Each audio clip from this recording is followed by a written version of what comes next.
vegetarians that it's wrong to eat birds and mammals also entail that it's wrong to eat fish.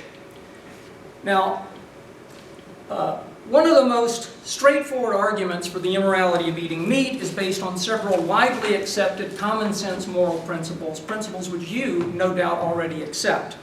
These common sense principles are so central to our conception of morality that any moral theory that conflicted with them would be rejected on reflective equilibrium grounds. So here's some of what I have in mind as common ground.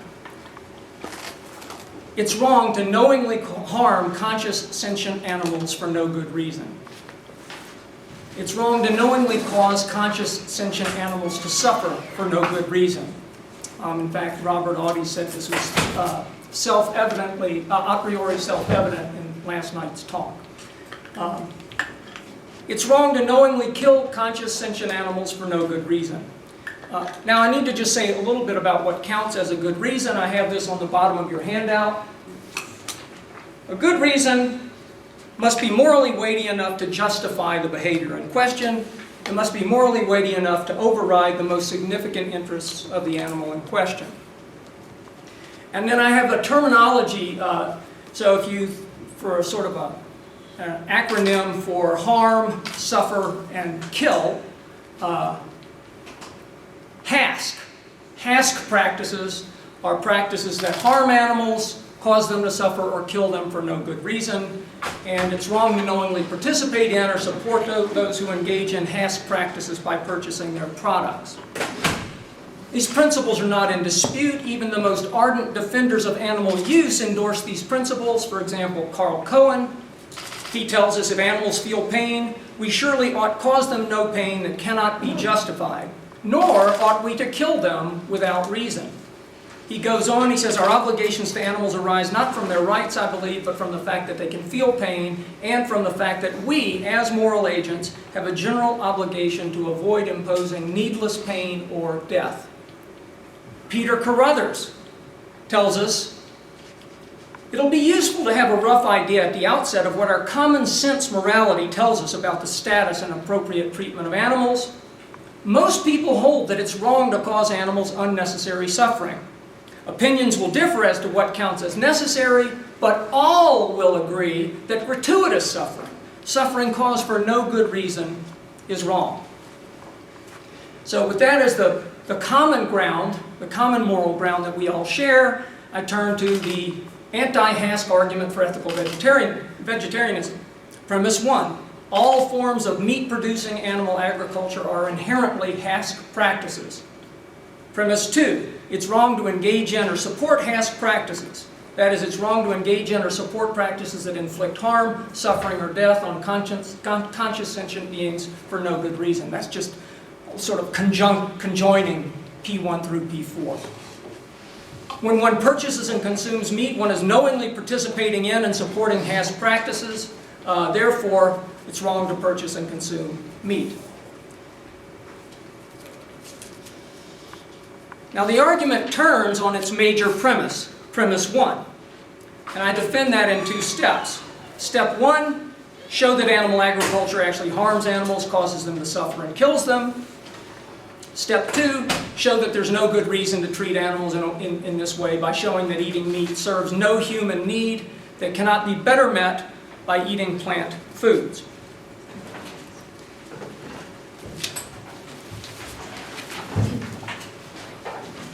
So step 1. The process of converting living, breathing, conscious, sentient animals into meat is not a pretty one. And yet that's precisely the process that all meat-producing farms, from the largest factory farms to the smallest family farms, are engaged in. The first step is forcibly impregnating the animals, typically by artificial insemination. Once the offspring are produced, they're immediately separated from their mothers, and they're confined in intensive confinement facilities. So chickens are warehoused in sheds containing up to 100,000 birds.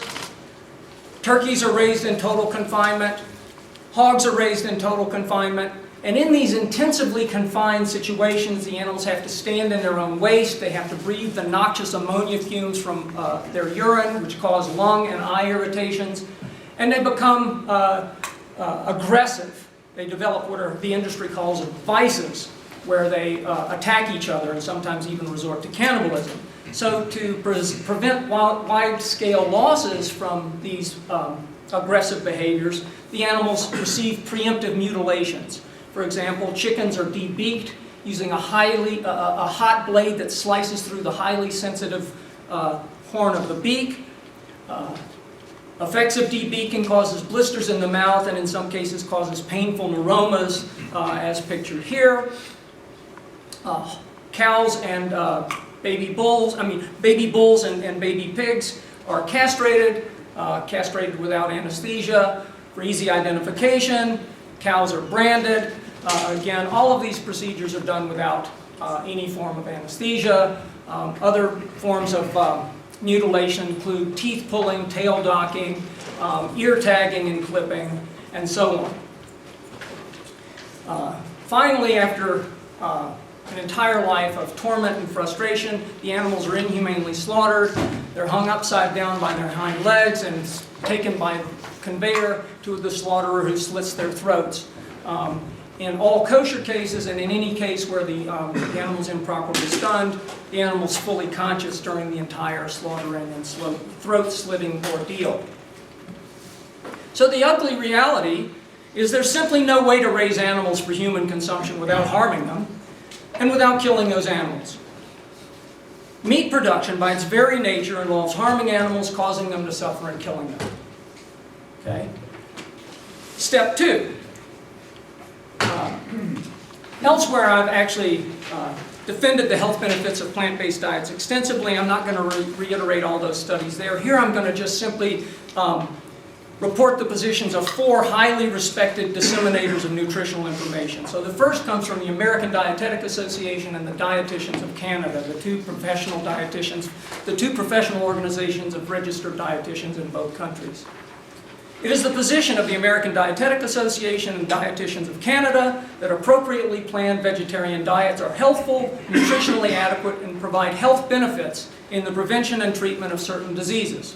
Well-planned vegan and other types of vegetarian diets are appropriate for all stages of the life cycle. Vegetarian diets offer a number of nutritional benefits, including lower levels of saturated fat, cholesterol, and animal protein, and higher levels of carbohydrates, fiber, magnesium, potassium, folate, and antioxidants such as vitamins C and E, as well as phytochemicals. Vegetarians have been reported to have lower body mass indices than non-vegetarians, as well as lower rates of death from heart disease. Vegetarians show lower blood cholesterol levels, lower blood pressure, and lower rates of hypertension, type 2 diabetes, and prostate and colon cancer. The USDA, which is in the business of promoting the sale of agricultural products, and the Department of Health and Human Services actually concur with this. They state, in prospective studies of adults compared to non-vegetarian eating patterns, vegetarian-style eating patterns have been associated with improved health outcomes, lower levels of obesity, a reduced risk of cardiovascular disease, and lower total mortality. So the bottom line, eating meat is not necessary for human survival or flourishing. On the contrary, meat consumption promotes a number of chronic degenerative diseases and is detrimental to human health and well-being. Combining step 1 and step 2, all of the harm, pain, and suffering and death inflicted on farm animals is unnecessary. It serves no significant human interest. Since we can meet all of our nutritional needs with plant-based foods instead, there's no good reason to inhumanely raise and kill animals for their flesh. Therefore, all forms of meat-producing animal agriculture are HASC practices. That was premise 1. That was what I was setting out to establish. Conclusion: anyone who accepts P1 through P4, the common sense moral principles with which I started, is committed to the immorality of eating meat on pain of inconsistency. But the important dialectical point is that self-ascribed ethical vegetarians do accept the anti-HASC argument. They believe that eating meat is wrong precisely because doing so supports practices that harm animals, inflict suffering on them, and kill them for no good reason. What I want to do now is argue that the anti-HASC argument can be directly extended to cover fish. So it's going to be an exactly parallel argument. Premise 1 prime, all forms of commercial fish production and harvesting are HASC practices. Premise 2 is the same original premise 2. It's wrong to engage in or support HASC practices. 3 prime, when one purchases and consumes fish, one is knowingly participating in and supporting a HASC practice. Therefore, it's wrong to purchase and consume fish. So again, the argument turns on the major premise, premise 1, but this time I'm going to actually start with step 2, showing that there's no need to eat fish. Show that fish serves no need, that humans can't meet just as well by eating plant-based foods. Now already, if you're reading the popular press, you're going to say, wait a minute, fish is good for me. Right? I heard it on Dr. Oz. But fish is not a health food. What? Don't we need fish for their omega-3 fatty acids? Not according to Dr. William Castelli, director of the Framingham Heart Study for 30 years, from 1965 to 1995. Dr. Castelli says that the vegetarian societies of the world have the best diet. Within our own country, they outlive the rest of us by at least 7 years and have only 10 to 15% of our heart attack rate. They only have 40% of our cancer rate. Based on his research, he concludes that the most heart-healthy diet is a vegan diet, devoid of any seafood. Wait, I still got to know more about omega-3s. Okay. Alpha-linolenic acid is the only essential omega-3 fatty acid. It's a short-chain fatty omega-3 fatty acid. It's the only essential fatty acid, omega-3 fatty acid. And it's found primarily in plant-based foods, dark green leafy vegetables, beans, nuts, seeds, and fruits. Walnuts, wheat germ, and ground flaxseed are especially good sources. Long-chain omega-3 fatty acids, icosapentaenoic acid and docosahexaenoic acid, are found in fish, but they're not considered essential nutrients because they can be synthesized out of ALA. Simply put, fish consumption is not necessary to ensure adequate intake of omega-3 fatty acids. And there's reasons to prefer to get your omega-3s from plant-based sources. Fish are high in cholesterol. No plant-based source of omega-3 contains any cholesterol at all. Much of the fat in fish is saturated fat, the kind of fat known to clog our arteries. The fat in plant-based foods tends to be unsaturated. Fish consumption is one of the leading sources of heavy metals and other toxins in our diet. Traces of mercury are found in nearly all fish. Mercury consumption has been linked with increased blood pressure, irregular and increased heart rate, and increased rates of death from cardiovascular disease. Other toxins bioaccumulate in the fatty tissues of fish, the very tissues you're trying to eat for your omega-3s, including PCBs, dioxin, chlordane, and DDT. Further evidence, fairly recently conducted Adventist Health Study 2, it's conducted from the years 2002 to 2006, found that vegans had a 50% reduced risk of developing type 2 diabetes compared to non-vegetarian populations, whereas pesky vegetarians who supplement their diet with fish, sometimes they're called pescatarians, but I think of them as kind of pesky. So I call them pesky vegetarians. They only had a 30% reduced risk of developing type 2 diabetes. Vegans were leaner than pesky vegetarians with BMIs of 23.6, normal weight, and 26.3, overweight, respectively. Vegans were 75% less likely to be treated for hypertension. Pesky vegetarians were only 38% less likely to be treated for hypertension. Oops. And finally, vegan diets were found to confer a significantly lower risk for overall cancer incidence in both genders and for female-specific cancers than any other dietary patterns.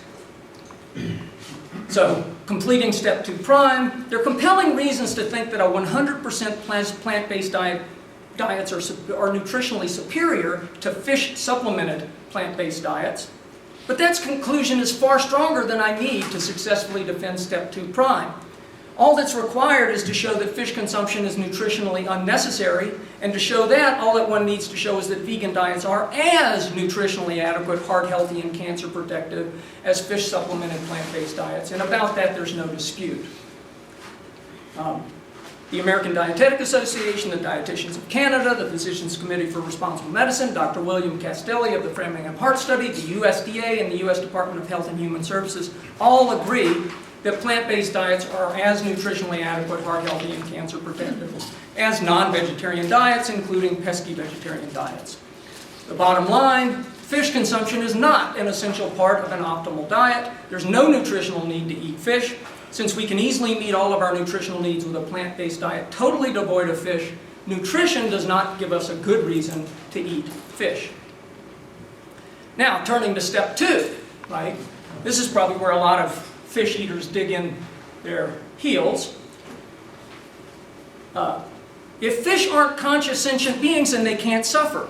They can't be harmed in any morally significant ways, and their deaths are no more significant than the deaths of plants. So, to show that all forms of commercial fish production and harvesting are HASC practices require showing that fish are conscious sentient beings that can feel pain. That's the task I'm going to turn to. Now, there's an impressive body of evidence that confirms that fish are indeed conscious, sentient, intelligent beings. Far more intelligent than most people, in fact, most philosophers who cite them all the time as if they know what they're talking about, think. So, the cumulative case for fish sentience and consciousness.